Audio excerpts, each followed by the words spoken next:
shot! Dishes off to Jones, kicks it out to Aaron Hart, 4 seconds. Oh my goodness! He makes the three! Are you kidding me, Aaron Martin?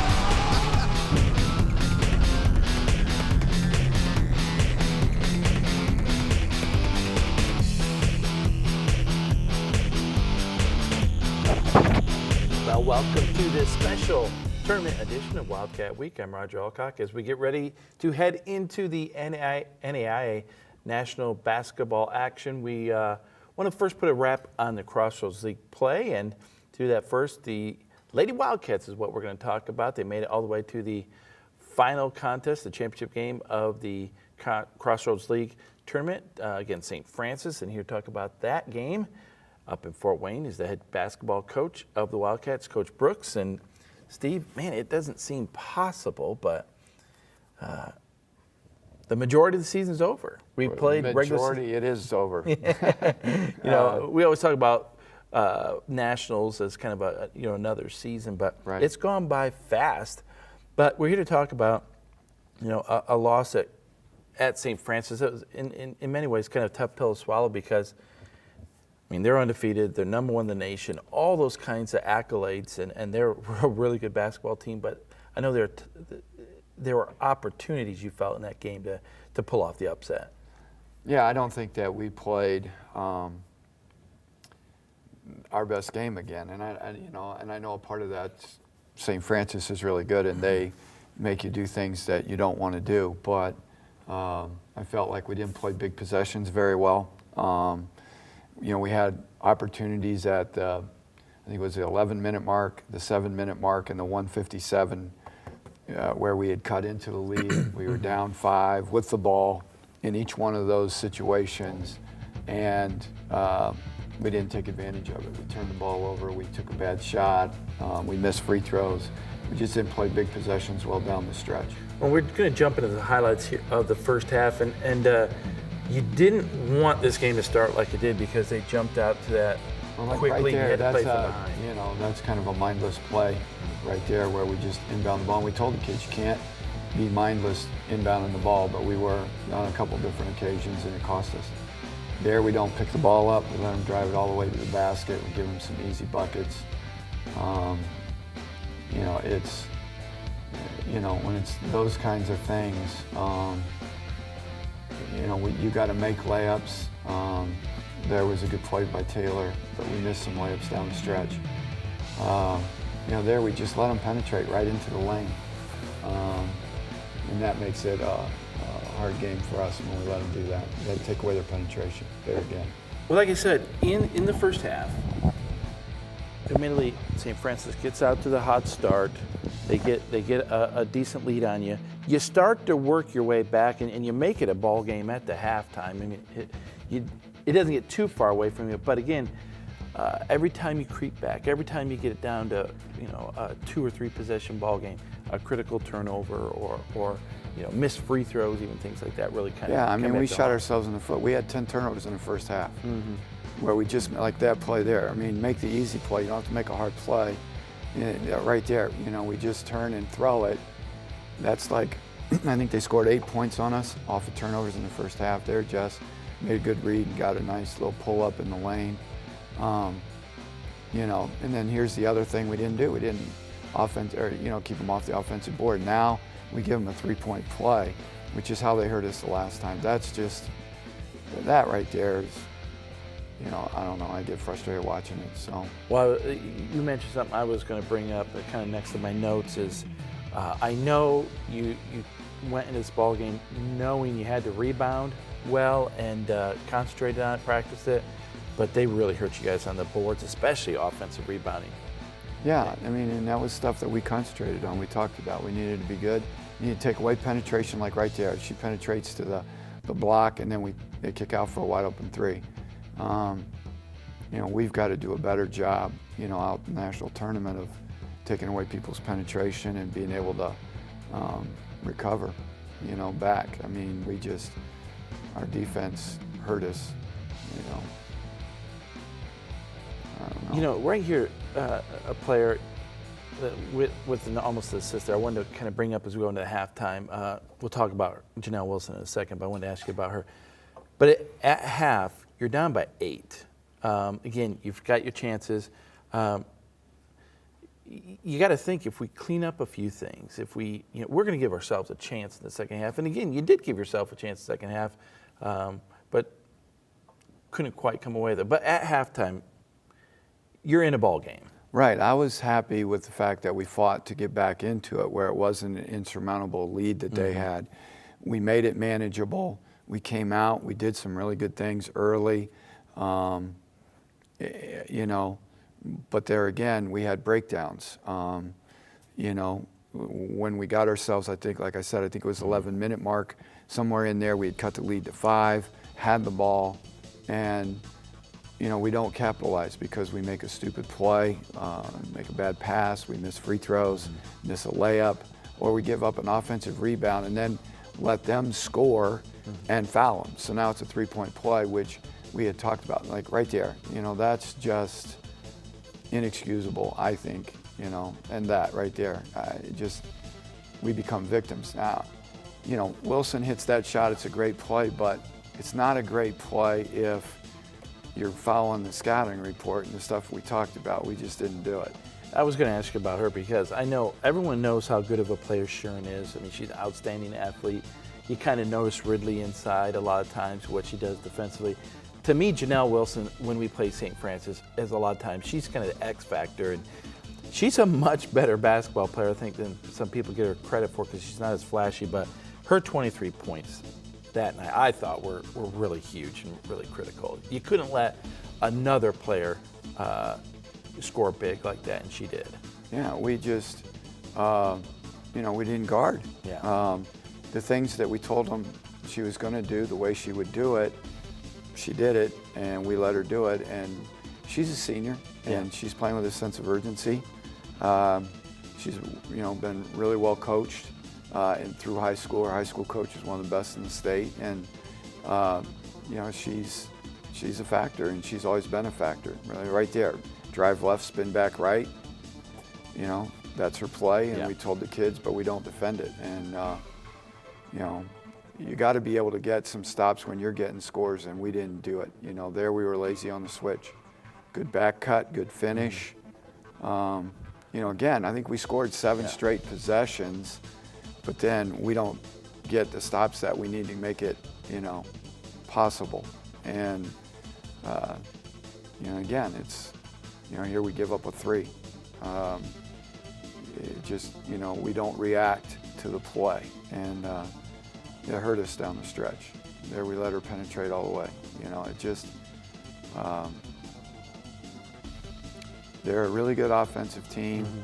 Well, and they shot the ball pretty well that night. But those offensive possessions, the offensive rebounds, they gave themselves probably about 10 more possessions than you guys had. Yeah, and you can't play a good team like that. And those are just things that we're going to have to do better. Like right there, we're in the game and then we throw the ball, and it just becomes, why does that kind of thing have to be a part of this? If you're playing smart, that stuff doesn't have to figure into it, but we didn't play as smart as we needed to in critical possessions. Well, and there indeed it was the final of that basketball game, 75-63. It puts a kind of a wrap on the season, but I did want to point out a couple things. 26-7. I know you guys hang your hat on defense. I was looking at some stats this morning. You guys ended up the #1 scoring defense in the nation. But not in the right games. Yeah. The reason I bring it up is you're going to have to play it now in the right games at national tournament. If you do that in every game, you give yourself a chance to make a run. Right. I mean, we're not an explosive offensive team, so we need to be able to play some defense, and we didn't do it on Monday night against a really good team, and we're going to face really good teams. So we're going to have to use this week to get back to, again, being a defensive team that can get a series of stops. I think you have to be able to do that and take some pressure off your offense out there. Otherwise, it could be a short trip. You could be out there one and done. All right. Well, once again, the Lady Wildcats fall to St. Francis 75-63 in the Crossroads League Championship. They now will, be heading to Sioux City, Iowa for the first round of the NAIA National Tournament. They'll be taking on Oklahoma Wesleyan University March the 12th at 8:30 p.m. Now, that is local time, or that 8:30 time is their broadcast time here. It'll be 7:30 out in Iowa. Well, when we come back, the men's basketball head coach Greg Tangela is here in the studio to talk about their Crossroads League tournament, so don't go away.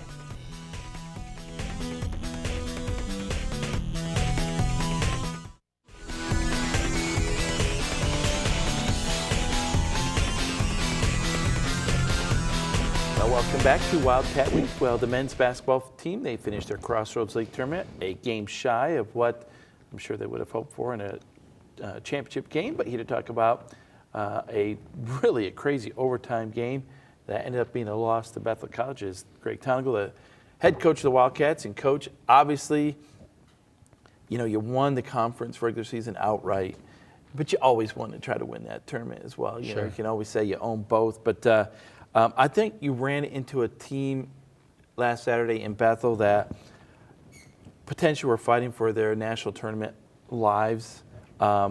They were, I thought you guys played hard. They played incredibly hard as well, and they shot the lights out that day in Lucky Arena as well.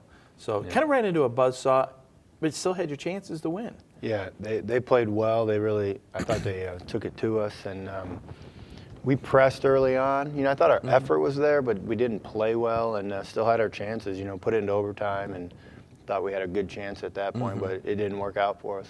You talked about pressing a little bit early, and you could tell both teams were pretty jacked up for this game. But I think Bethel was able to jump out to the lead, and you had to play comeback most of the first half. But then in the first half, you end up taking the lead, going to the locker room. But the first 5 minutes were not the prettiest 5 minutes of basketball for the Wildcats. No, we were very soft defensively. I think they go 5 for 5 to open the game, and then offensively, we had a stretch where we had 6 consecutive turnovers. Just weren't getting good shots. We were pressing and forcing rather than just playing. Sometimes you can be a little too amped up for a game. Ryan Benner, who hit that three a little bit earlier, he probably as much as anybody hurt you guys as much in this game, and he was really, he was on fire, 12 of 19 in this game, and boy, a lot of times he just kept coming up with big shots when they needed it. Yeah, he was huge that game, and he played really hard. I think we allowed him to catch the ball way too many times in his comfort zone, and that was one of the disappointing things. When you allow a great player to have the ball where he wants it, he's going to make you pay, and he did that all game. DJ hit the three earlier. He hit that one. Then RJ starts kind of finding his rhythm, and you guys pick it up defensively. You start to claw your way back into this basketball game. Yeah, we slowly get back into it after digging that huge hole. We're up 2 at half, and I was shocked because I felt like we had just played awful, but there was hope still for us. There we see RJ with the drive. We knew coming into this season, RJ could shoot the three. He's an outstanding three-point shooter. I think he's learned, I don't know, maybe he did it before, but I think he's driving or taking off the dribble a lot better than he did at the beginning of the year. That was part of the adjustment for him. At Indiana State, he was a spot-up shooter, and then to come to our team and start to put it on the floor a little bit. It took him a little while to figure that out, but he's done a good job of figuring that out. And he's got a nice variety to his game. He can spread you by shooting it, but he also can drive you, and he can post you inside, too. As we're getting now under 2 minutes, you had the big three from DJ, and then from Jordan. Like I said, next thing you know, Wildcats are going into the locker room at the half up by 2, 37-35, and again, you got to feel really good about it because, as you said, we haven't played that well. Yeah, that's kind of what we're saying is here's some things we haven't done well, but we're down 2. We can fix these things and hopefully build a lead in the second half. In the first half, they really were clamping down on Jordan. I know he was trying to press in the second half to get something going, but it was a difficult afternoon for him. But they were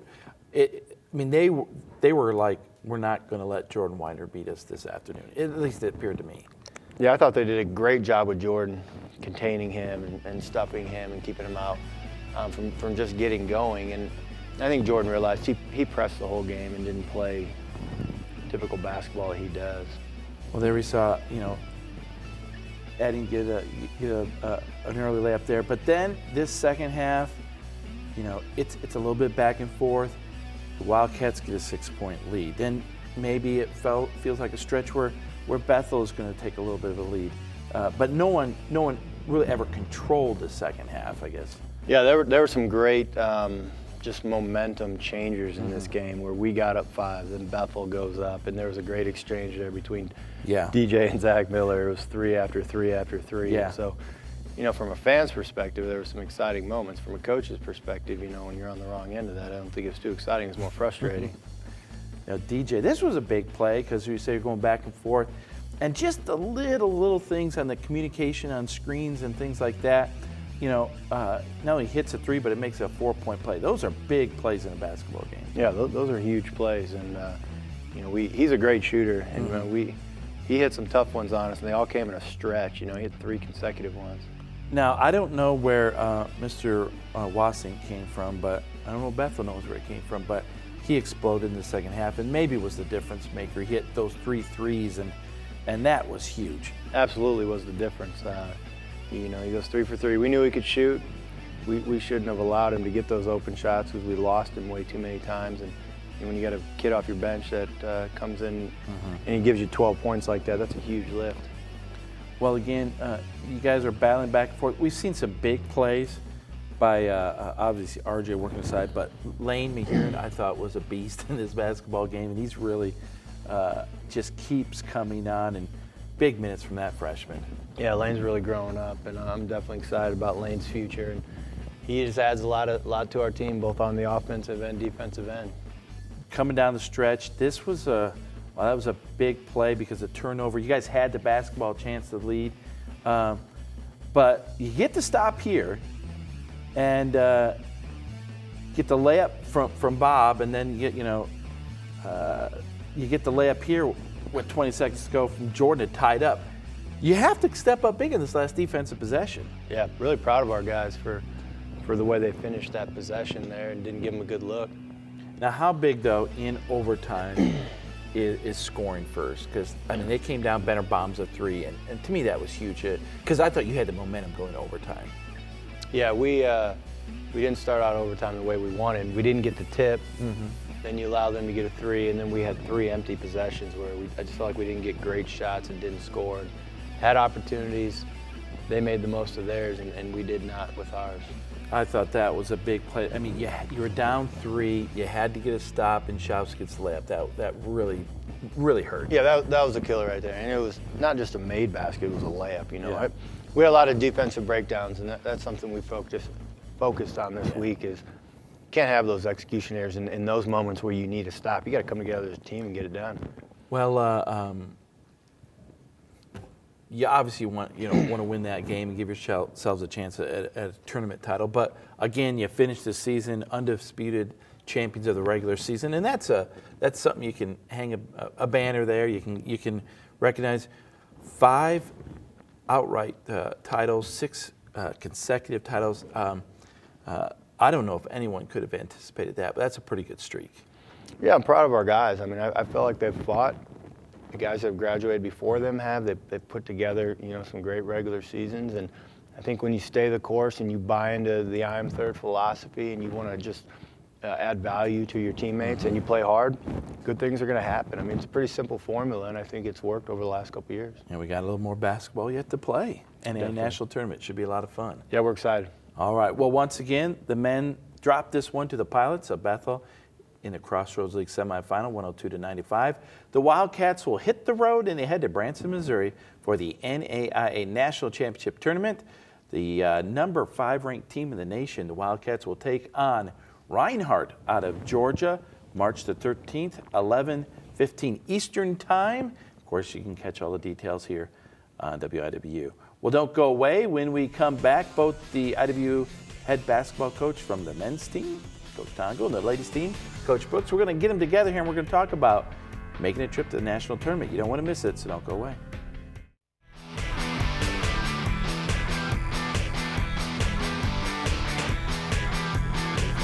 Well, welcome back to Wildcat Week. Today we have the special treat of having both the men and women's basketball head coaches here at the same time at the same table. We need a little Starbucks here, or Macon stuff here, guys. But we wanted to kind of just maybe not only put a wrap a little bit on this regular season, but talk about going to the national tournament. Because Coach Brooks, for you guys, this is 12 straight years now, I think. Coach Tangela, 7 out of the last 8 years to the national tournament. I don't imagine Coach Brooks ever gets old, though. It's always something you definitely look forward to. Yeah, that's our goal right from the start, is to be able to get back to the tournament. And Sioux City does such a great job with it, and the venue it really gives it a national tournament feel. So it's been a real positive experience for us. Obviously, before you got here, Coach Tangela, Wildcats had never been to the national tournament. Now, the expectation is, well, of course they're going to go. But it's not a given. You really have to work for it. No, and I hope our guys never do that, especially in our league. There's a lot of trading up and down, and so the opportunity to go is something you earn. It's not given, and I feel like our guys are excited every year to have that opportunity. Well, between the close of the conference tournament, even if you go to a championship game and the first game, you've got a good, 2 weeks between playing. You got to use that time wisely. And how do you, Coach Brooks, keep your team sharp and ready to play, but without, maybe overworking them or burning them out a little bit?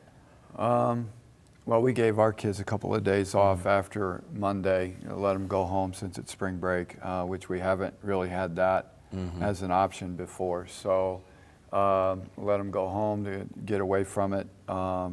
And we'll come back and we'll get back into the flow of doing basketball and getting them focused on that. But at this point, as far as trying not to overdo it, I really want to keep our practices to an hour and a half at the max, but I really want them to be intense. I want them to be, really working on our execution of what we have to do to be effective once we get there. Well, I know, both of you guys have a little bit of a bus trip. Sioux City a little bit farther than Branson, but you do break it up, and I think generally, Coach, you guys you'll stop somewhere along the way and practice, at another university or something like that, just to try to break up that trip a little bit and give them a different feel for a different place. Yeah, part of the fun is the trip down there. We'll stop in St. Louis some years. Some years we go all the way to Springfield, practice in a different venue. But you do need to break it up. You do need to get those guys back on track of what we're trying to do, because there's a sideshow happening. They have the Parade of Champions, they have the Dixie Stampede. All those things can be a distraction if you're not going in there focused on, you got one objective, and it's to play the first game. I know this is a time, not only before you get to nationals, but while you're there, especially the further you go, where your assistant coaches and your managers, they make their living. They earn that huge paycheck they get. Because, you could be playing game after game after game, day after day, and there's scouting to do and maybe a game plan to put together, and those folks are up all night helping you out. It's a team effort, isn't it? Yeah, it certainly is. I think last year for us, the earliest we went to bed was 4:30 in the morning to get ready for the next day's game. So it's a fun time, but it's definitely a stressful time. And experience is a key factor down there. You've got some experience on your squad, but it'll be a new experience for your freshmen and for RJ. They're going to have to learn quickly because the level of intensity ramps up, doesn't it? That, and there are no foul calls in Branson. I think everybody would agree with that. That's not a complaint. That's just, hey, be ready for it. They got to keep the games on schedule, and if you know that going in, then you just play. It's kind of like the old open gyms where you don't call foul unless there's blood. Yeah, absolutely. Well, guys, thanks for coming in. It's been a lot of fun. That is all we have for you this week on Wildcat Week. If you have any comments or suggestions, we'd like to hear from you. You can write us first, WIWTV 4201 South Washington Street, Marion, Indiana 46953. Or you can visit our website, WIWTV.com, and you can watch past episodes, and you can connect with us online at WIWTV.com. Well, we look forward to updating you on all the Wildcat action next week. Until then, I'm Roger Alcock. We'll see you then.